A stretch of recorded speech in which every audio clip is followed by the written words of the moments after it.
Hey, everybody. Just want to welcome you back to the blog. And this is a very special week for me because I have my very first real live critique partner here with me today, Carrie Walker. Hi, Carrie. Hi, Dina. Thanks so much for inviting me to come on your blog. It's been years that been working together. I know. I think it was back in 2019 when we first connected through the online ACFW Scribes group.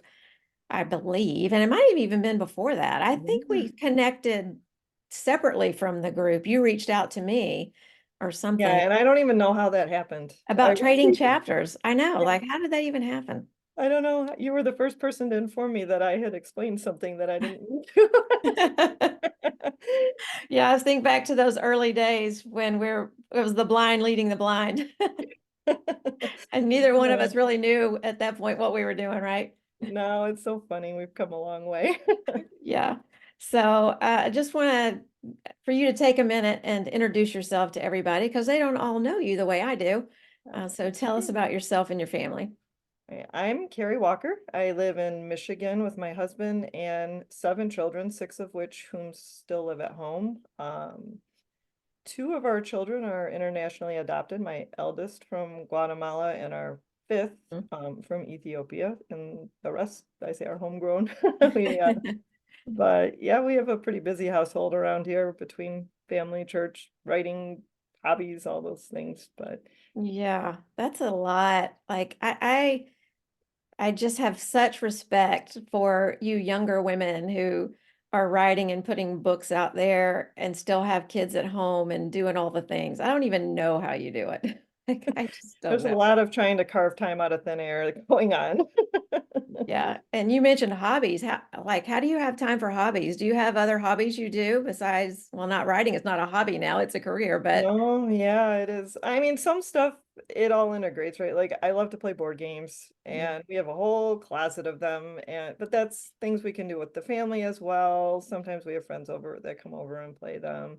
I Mhm. like to bake, and my daughters love baking, so we're always, concocting things and tweaking recipes and things like Yeah. that. But yeah, Nora, it's not too many things outside of the house, I would say. Yeah. Yeah. So we're big gamers too. We love board games and we have a ton of games. Have you incorporated any of those type of hobbies into any of the books you've written? Board games haven't made it yet, although I can only imagine it's just a matter of time till somebody's a board gamer in one of Uh-huh. my books. I wouldn't have to do any research, but That's right. I mean, the baking and Emma's hero, Jessica, was always baking things and bringing things to Emma. The tweaking of the recipes, I wanted something for Emma with her dad, but like baking didn't really seem like a father-daughter thing. I mean, I guess it could have been, but I went more with like the soup thing and her Mhm. tweaking recipes with him with that. And kind of close to the buttercream recipe me and Jasmine came up with years Yeah. ago, but a Yeah. little bit of a stretch. But yeah, those probably the only ones. My current one I'm working on actually, it probably won't be seen for many years because that's how it happens. But I used to work as a high school youth minister, and when we did that, we took the kids on a number of different types of trips. And my current book has a teen group that's a instrumental band, and I also used to play in band. So Oh, I have an opportunity to kind of revisit those days in the current manuscript I'm working on, but that'll still be a oh. little ways to come. Yeah. So what instrument do you play or instrumentals? I play the flute, Okay. and my husband plays almost everything else. Nice. I love music. I grew up around a musical family and music has always been a big part of my life too. So did you always want to be a writer or were there other things you thought about growing up and over the years? I always loved books. Like ever since I was little, I had bookshelves filled with books, and I always had my nose in a book. And my sister would be annoyed because I'd be reading on vacation instead of in the pool, and that sort of thing. And I had a number of teachers tell me I should write, but for some reason, I never really thought about doing it. I thought about everything else, like a Yeah. veterinarian, a scientist, a psychologist, an archaeologist, everything under the sun, and it never crossed my mind as something that I would end up doing. And then here we go, here we are. Yeah. So how did that happen? How did you decide to write a book? When did that happen?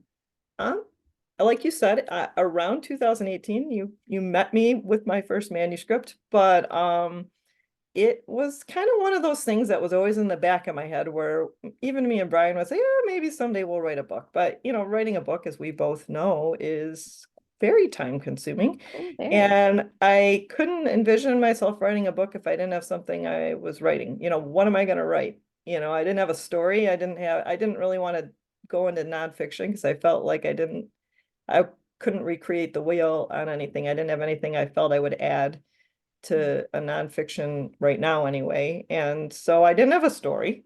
So I never really thought about it. And then when I met the young woman that inspired this story, she was one of the girls that had been in our youth ministry program years ago. She gave birth to a baby with a similar condition to the one I wrote about in my story. It was almost like a seed of a story was planted because I met them in the hospital and I just looked at that baby and I was like, oh my gosh, she has touched so many lives and they probably don't know it. It was like the first thought that came to my head, and that just kind of sat with me for a long time, and then it nagged at me, and then I have teens over my house all the time, with some of them are kind of lost, some of them, and I'm then all of a sudden Mason's growing in my head. And before I know it, I have this baby is touching the life of this teen Hmm. that neither one of them even know each other, when God Yeah. dreamed this baby into an existence. And then that story wouldn't leave me alone. And then I'm like, okay, Kieran Kingsbury offered an online like little mini course on how to write a novel. It was like a 4 class thing. It was nothing super involved, but I was like, oh, that's interesting. I like her books. I'll try. I'll see what this is about. And she made it seem like something I could try. Hmm. Like whatever, I don't remember exactly what she taught, but whatever she said, I was like, oh, that doesn't sound so horrible. I could try that. Oh boy, if I had known. But I know. Hindsight, yeah. Had no but idea what you were getting into, did you? not at all, but it gave me enough to get going, and I kind of plotted out my idea for the story and I wrote it out. And then I met you and a bunch of other people and revamped it 10 times. But Yes, multiple times, right? yes, so many. Yeah. So for everybody else, this is the book we're talking about. This is now Emma's Hero, which it didn't start out as Emma's Hero, but No, it didn't. You're right. uh, You're one of the few people that know that. So yeah, I think it turned out beautiful. I love the cover, I love the title, I love it all. And I read it again recently, and I'm going to be reading it again because as you know, my book club is going to read it this summer. Yeah. I'll be reading through it another time. But talk a little bit about this story. Maybe you did share a little bit of the premise already, that is based on one of the teens in your youth group later having a child with a medical condition. What is the setting of the novel? The location, is it a real place? It is a fictional place? Talk a little bit about the characters in the book. Anything you can share that won't give us spoilers, but can kind Okay. of pique our interest in, like, why do I want to read that? Why would I want to read that? Okay. Yeah, yeah, it definitely was inspired by them, but like the story is all fictional as far as what happens between Emma and Ben and Mason. Those are my three POV characters. And the premise of the story is Emma is she's a single woman who learns she's pregnant with a baby that the doctors basically tell her is not going to live. Like they tell her the baby's incompatible with life, but she gives birth to the baby and the baby does live, and though he has very special needs. And through his life, he connects Ben, who's the lead POV male character, and Mason, who's a teen who's struggling kind of with his own self-worth and feeling kind of lost in the world, invisible, and all of their lives end up changing because of Theo, the baby, being born. Mhm. Um, Yeah. and it's set in Minnesota. The actual city is fictional, but it's kind of in the Minneapolis area. Okay. And I picked that because of its inclement weather, we'll just say. And Yes. Yes, that plays into it, right? Oh, it does. I like me some inclement weather in my stories. I've learned that. I actually forbade myself to use any weather, anything in the last story I wrote. But that inclement weather can bring such tension. I know, and it's like so surprising sometimes. And it's, Yeah. but So I'm sure some people out there understand that when you're writing a book and you have readers in mind and you're kind of writing to hopefully touch them or whatever, but in the midst of that, God touches you and God teaches you something. Do you feel like that God had any lessons for you personally in writing this story? oh, it's a good question. I think one lesson actually was that I should be writing. Mm, Like I was really surprised when I kind of walked into this as, oh, I that class Karen made seem so easy. I'll try that. mhm. And you can touch people with stories. Like Jesus told stories, Yes. you know, and it became something I just loved to do. I just expected to kind of write this story because it wouldn't leave me alone. And then I was like, wow, this is a legitimate way that you can reach people with through Yes. story. And I've written five since then. Wow. And I never would have expected that. In fact, I told you I wanted to be a vet and a Mhm. psychologist and an engineer and everything under the sun but a writer. And it was almost Mhm. like God had hit me over the head and be like, write a story, and Yeah. Yeah. So what about the characters? Did you find any difficult to write or it, honestly, I feel like Emma was the hardest one for me to write. And part of it is because women in general are harder for me to write because I've hmm, kind of been around more, like I have a sister, so if I could write a character like her, but growing up, I always was playing baseball, and the boys on the street were always mostly boys my age. And then I went to engineering school, which was 75% guys. So, in general, even now, most of my women characters, I will find a willing volunteer that I can borrow their personality, and then I can constantly bounce ideas off of them. But mm, for Emma, not only did I not have that, but I had this character in this situation that I can't even fathom. Like as a mother, I can kind of fathom it, because I have kids and I can only like place myself in her situation of caring for this baby, and you don't know exactly, you're not a doctor and you don't really know what you're doing, but you're trying to, keep him alive. And I can only imagine how petrifying that would oh be, yeah. Oh yeah. but I haven't lived it myself. So I felt like I was constantly re-going through her scenes and trying to get her right and talking to people and trying to glean whatever I could to make sure I got her right. Hmm. So was there a character that seemed pretty easy for you? Oh, Ben was pretty easy. He cooperated. And actually That's so Mason nice. walked right on the page. He Mm. just he behaved from day one. Well, not behaved, but he behaved in the way that like I didn't have to work on him. Like he was kind of curmudgeon-y in the beginning and like, but he had a reason, and he Hmm. just shared and he did what he was supposed to do, but he was pretty easy. The guys were easier for me, but Emma was tricky, but I think it was because her situation was so unique and so important to get right. Hmm. Hmm.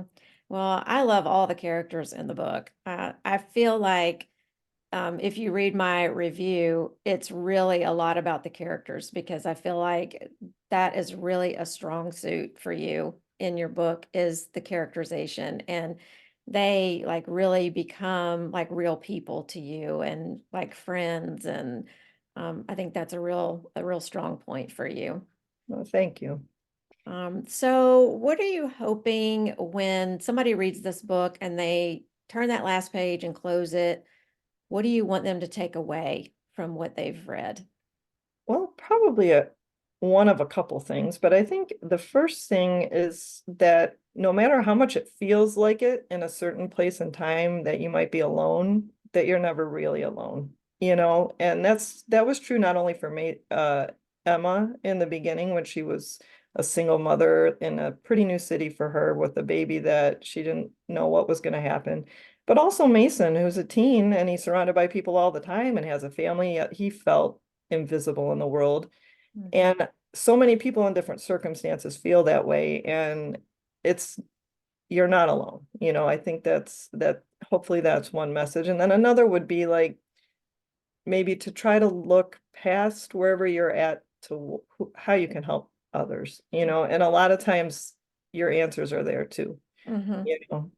Yeah. Sometimes you find your answer helping others. Mm-hmm. Yeah, I feel like that was a big theme in the book, and how getting outside yourself and your own issues, and looking at someone else and their struggles and what they're going through, how you end up being blessed more than even you're blessing them. Yeah. And Yeah. that's so true in life too, most of the time. In fact, I've almost kind of made it a thing for myself where if I'm getting too worked up about something that's going on in my life, I almost just have to go out and go do something for someone Mhm. else. Yeah. Yeah. Like it's just So like, true. and it somehow the answer isn't in the helping. It really is. Mm. So is there a part of the book that stands out as maybe your favorite? Um, Yes, but I don't know if I could share it. Okay, well, Something I, without spoilers. yeah, there's a scene where Mason starts to see his life differently a little bit.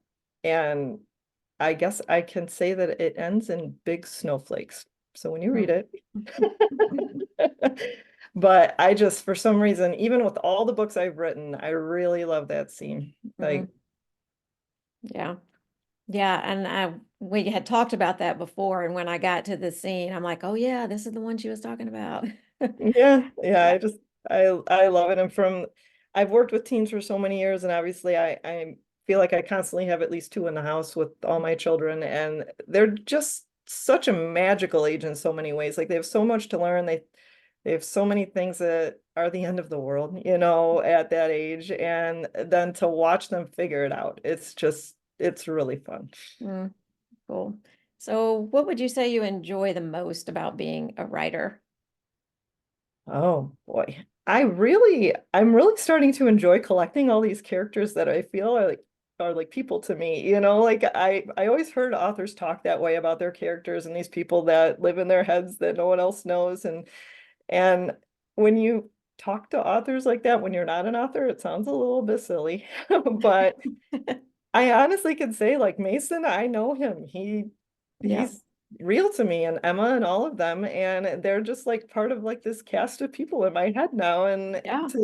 to be able to walk through life in the shoes of people that you never be able to do that unless you were to try to dive into their story and Mm, figure it out. Like I would never have any idea what it would be like to be a special needs mom. And I still have never done it, but I feel like I'm closer to that now mm, because I've had to dive so deep into, Emma's story. And yeah. same thing with Mason and each character I write. It's like you kind of grow in empathy and your worldview, Mm, and there really are characters and little people in our heads. yeah. Yeah. So, did you have to do a lot of research for all of that medical stuff? Like, how did you go about that? Oh yes. Yes, and her and Ben's echo unit with the paramedics and all that stuff too. But yeah, the mother I knew, I was able to, fortunately, she was very open about answering questions, which was nice because she had firsthand experience, obviously, with carrying her babies. Had a little bit more serious form than Theo had, but it had some similarities, obviously. And then I know a handful of NICU nurses that I spoke with, and Hmm. I spend so much time on different websites and YouTubes and blogs and oh, so much time. But you need it. You can't write it if you don't understand it. Right, right. So the young girl that the story was inspired by, did she read the book? She's read about half of it. She was very busy, I would say, when I was writing it because she had Yeah. her daughter, but she told me when she was reading it, she's like, I wish something like this had been in the hospital with me when Yeah. I had my baby. And I Yeah. said, well, then I hope it's readers like you that need it, that it's Hmm. there for. Exactly. Yeah. Because it helps to feel like I'm not alone. Right. somebody understands what I'm going through. Right, exactly. And so many things like even the first time Emma has to give medicine to her baby or like all these things that I never had to do, or use a feeding tube or all those things. And Mhm. um some woman out there is going through that for the first time, and I can't imagine that that must be very overwhelming. you Yes. know? Yeah, my daughter had to do that with her son. Like he had to get a G tube inserted and Mhm. everything, and it's a scary thing. And then, figuring out how to take care of it and what if it gets pulled out? Like, what do I do? Yes, It's a yes, lot. and It's a lot of stress. So do you have any favorite Christian fiction authors that you follow and just like aspire to be like or anything? oh, I have so many favorites. Yeah.